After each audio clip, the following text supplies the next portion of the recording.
Here are the tools we'll need for today. I've got a 7/8 wrench, an 11/16 wrench, a 5/8 wrench, an adjustable crescent wrench, and a 5/32 Allen key.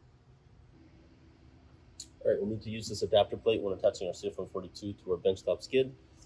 To do that, we're going to start by removing these fittings on the bottom with our 5/8 and our 11/16 wrench.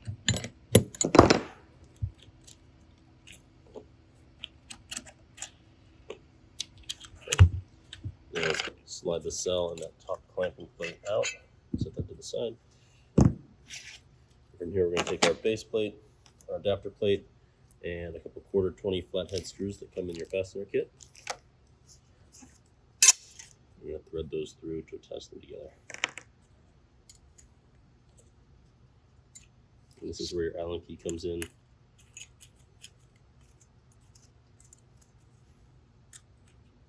Then we're going to slide our cells and our top plate back on.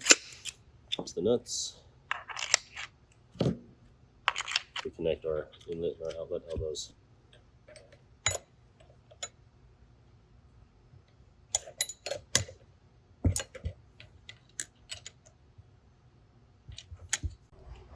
Your CF042 connection kit comes with 2 sections of 3/8 stainless steel hose. I like to connect each of these to our cell before we bring this over to our benchtop unit. We'll flip our cell over and insert the tube end of each of our hoses into the fittings. Make sure these nuts are hand tight. And then we're going to set the ferrules in each of these fittings using a 5/8 wrench to hold the elbow in place, and an 11/16 to give that top nut a 1 1/4 turn to set the ferrule. All right, now over to our benchtop unit here. We're going to take our CF042 and we're going to set that in place on the top of our benchtop. Okay, set the hoses to the side. And then with a couple of panhead 1/4 20 screws that come in your kit, we're going to use our Allen key. And we're going to secure the adapter plate to the top of our benchtop here by threading those in.